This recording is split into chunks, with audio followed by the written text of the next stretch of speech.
అధిక బరువు అనేక సమస్యలకు కారణం. సాహితీ యోగా ఆన్లైన్ క్లాసులో జాయిన్ అవ్వండి. నమస్తే, నేను Keshav. Welcome to Suman TV. Andhra Pradesh క్యాబినెట్లోకి mega brother Nagababu entry confirm అయిపోయింది. అయితే ఎప్పుడు ఎంట్రీ ఇవ్వబోతున్నారు, ఏ శాఖలను కేటాయిస్తారనే అంశాలపైన మాత్రం సస్పెన్స్ ఇంకా కొనసాగుతుంది. ఈ అంశం పైన టాప్ బాసెస్ చంద్రబాబు నాయుడు, పవన్ కళ్యాణ్ ఇద్దరు భేటీ అయ్యారు. ఈ భేటీ అవుట్కమ్ ఏంటి, నాగబాబుకు సంబంధించిన అంశమే ఒక ఎజెండాగా మారిందా? ఈ అంశాన్ని విశ్లేషించేటువంటి ప్రయత్నం చేద్దాం. మనతో పాటు చంద్ర శ్రీనివాస్ గారు, పొలిటికల్ అనలిస్ట్. చంద్ర శ్రీనివాస్ గారు నమస్కారం. నమస్కారం. నాగబాబు గారు వెళ్ళడం క్యాబినెట్లో కన్నది ఫిక్స్. ఎప్పుడు వెళ్తారు, ఏ శాఖలు ఇస్తారు? దీనికి ఏమన్నా ఈ మీటింగ్ పవన్ కళ్యాణ్ చంద్రబాబు నాయుడు గారి మీటింగ్ జరిగింది కదా, ఏమన్నా కంక్లూజన్ ఇచ్చే అవకాశం ఉందా? అంటే ఇక్కడ నాగబాబు కోసం ఒక్కటే కోసం కాదండి మీటింగ్. యాజ్ వాళ్ళు మీరు అన్నట్టు టాప్ బాసులు ఇద్దరు కూడా, చంద్రబాబు నాయుడు గారు, పవన్ కళ్యాణ్ ఇద్దరు కూడా రాష్ట్ర అభివృద్ధి మీద రావాల్సిన నిధులు వీటి మీదే డిస్కషన్ జరిగినాయి. ఆయనతో పాటు చూస్తే కనుక అక్కడ పంచాయతీరాజ్, గ్రామీణాభివృద్ధి శాఖల ప్రిన్సిపల్ సెక్రటరీలు కృష్ణతేజ మిగతా అవన్నీ జరుగుతాయి. ఇప్పుడు అది అయిపోయిన తర్వాత ఒక 20 నిమిషాలు ఏకాంతంగా భేటీ అయ్యారు. తప్పలేదు. వాళ్ళందరూ కూర్చోబెట్టుకుని మాట్లాడతారండి రాజకీయాలు. అంటే ఇదొక్కటే కాదు, అంటే ప్రముఖ పత్రికలు అనుకునే వాటిలో నాగబాబు గారి కోసం ఏదో వెళ్ళినట్టుగా అట్లా రాశారు. అది కరెక్ట్ గా అదంతా రివ్యూ అయిపోయినాక ఇద్దరు మళ్ళీ ఒక 20 నిమిషాలు భేటీ జరిగింది. తప్పకుండా, ఎందుకంటే ఆయన రాజ్యసభ ముగ్గురు సభ్యులతో పాటు ముగ్గురు సభ్యులు ప్రమాణ స్వీకారం అయిపోయింది నిన్న. మరి ఇంకా మిగిలింది ఏంది, ఆయన లెటర్ హెడ్ లో కింద నాగబాబుదే. మరి నాగబాబు ప్రమాణ స్వీకారం ఎప్పుడు అని చెప్పి అనుకుంటున్నారు. ఒకటి, ఈ ముగ్గురు వైసీపీకి రాజీనామా చేసిన వాళ్ళ ప్లేస్ లో ఆయన మోషన్ రాజు గారు ఇంకా యాక్సెప్ట్ చేయలేదు. అదే సమయంలో ఆయన కూడా పార్టీ మారుతారు అనేది వినపడుతుంది. ఆయన మోషన్ రాజు శాసన మండలి చైర్మన్ ఆయన మారితే ఇంకొక నలుగురు లైన్లో ఉండాలంటున్నారు. ఇక్కడ చంద్రగిరి యేసరత్నం గుంటూరు నుంచి కూడా ఆయన పేరు వినపడుతుంది. సరే, ఏదైనా కానీ వైసీపీలో ఈ విపత్కరమైన పరిస్థితిలో అతి చూసి వ్యవహరిస్తున్నారు వాళ్ళు కూడా. అదే సమయంలో మార్చి 7 ఖాళీ అవుతాయి.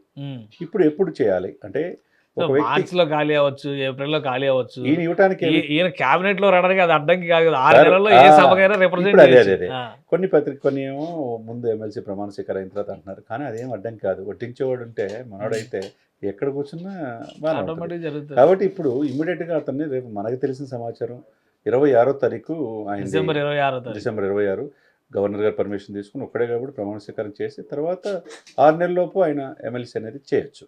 కాబట్టి ఆ పాయింట్ ఆఫ్ వ్యూ నడుస్తుంది అనేది మనకు వచ్చిన సమాచారం. ఏదైనా నాగబాబు గారు ఏంటంటే త్యాగానికి సిద్ధపడి వచ్చిన వ్యక్తే. ఫ్యాన్స్ని అటు టీడీపీకి కావచ్చు, బీజేపీకి ఇచ్చేయటం కావచ్చు, జనసేన వైపు మరల్చడం కావచ్చు, కీలకమైన పాత్ర పోషించారు.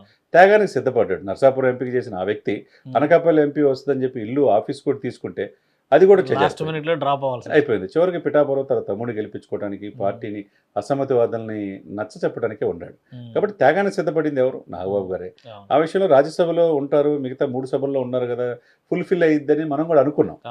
ఇప్పుడు ఎమ్మెల్సీ మిగతా అన్నింటిలో.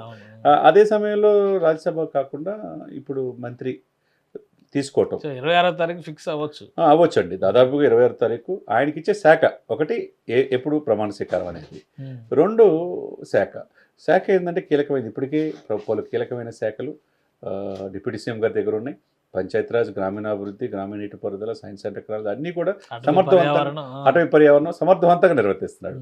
ఇదే సమయంలో కొంతమంది ఆనం కూడా చాలా వయసు కూడా మేరిపోయింది, 10 వయసు వస్తుందని చెప్పి ఆయన నేను అది చేయలేను, నాకు అటవీ శాఖ కావాలని ఆయన అడుగుతున్నట్టుగా.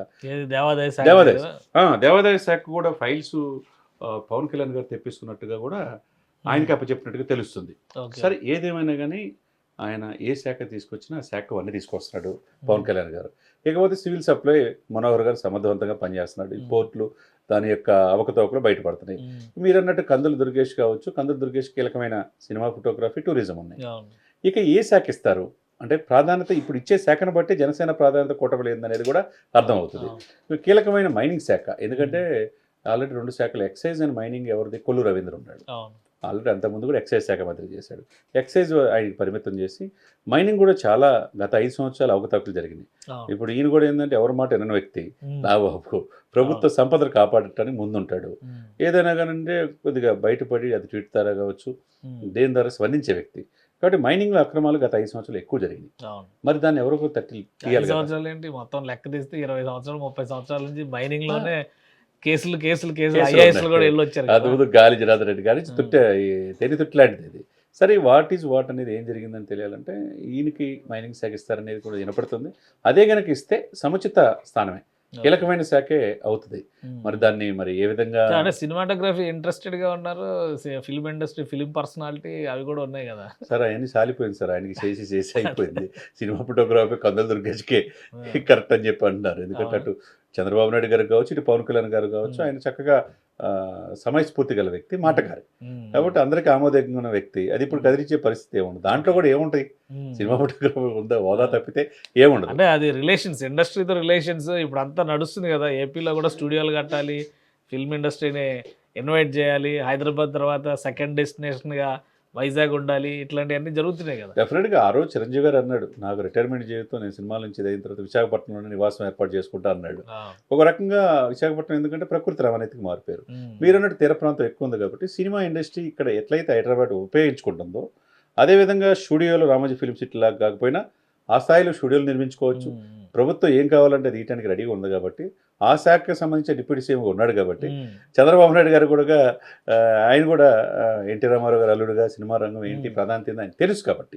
ఎందుకంటే హైదరాబాద్ రూపం ఫస్ట్ శాఖ సినిమాటోగ్రఫీ, అవును, సైబరాబాద్ నిర్మించిన వ్యక్తి కాబట్టి ఆ విధంగా టూరిజం డెవలప్ అవడానికి కావాల్సిన మెరుగైన సదుపాయాలు, అది ప్రభుత్వ ప్రైవేటు భాగస్వామ్యంలో స్టూడియోలు నిర్మిస్తే ఎక్కువ సినిమాలు ఏపీలో కూడా తీసుకోవడానికి అవకాశం ఉంటుంది.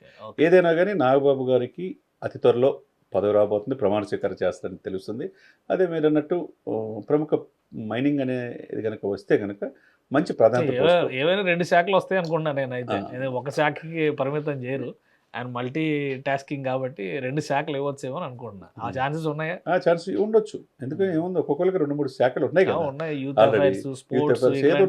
ఉన్నాయి కాబట్టి ఇక మైనింగ్ దాంతోపాటు ఇక స్పోర్ట్స్ అట్లాంటి ఇంకోటి కూడా అడిషనల్గా ఇచ్చే అవకాశం కూడా స్పష్టంగా ఉంది. రైట్. థ్యాంక్ యూ చంద్ర శ్రీనివాస్ గారు. ఇది నాగబాబు ఎంట్రీ ఖరారు అయిపోయింది, ముహూర్తం పైన తర్జన భర్జనలు జరుగుతున్నాయి. దానిపైన కూడా ఒక క్లారిటీ వచ్చేసినట్టుగా ప్రస్తుతానికి సమాచారం ఉంటుంది. 26వ తేదీన ప్రమాణ స్వీకారం చేసే ఛాన్సెస్ ఉన్నాయి. ఇక కేటాయింపు విషయంలో, శాఖ కేటాయింపు విషయంలో కూడా కొన్ని డిస్కషన్స్, ప్రైమరీ డిస్కషన్స్ జరిగినాయి. ఎక్కువగా మైనింగ్ శాఖ పైన ఆసక్తి చూపిస్తున్నట్టుగా తెలుస్తుంది. సో అది సస్పెన్స్కి తెరపడాలంటే ఒక వారం 10 రోజులు ఆగాల్సిందే అని చంద్ర శ్రీనివాస్ గారు విశ్లేషిస్తున్నారు. ఇది special discussion. Keep watching. Suman టీవీలో మీ పర్సనల్ అండ్ బిజినెస్ ప్రమోషన్స్ కోసం కింది నెంబర్కి కాంటాక్ట్ చేయండి.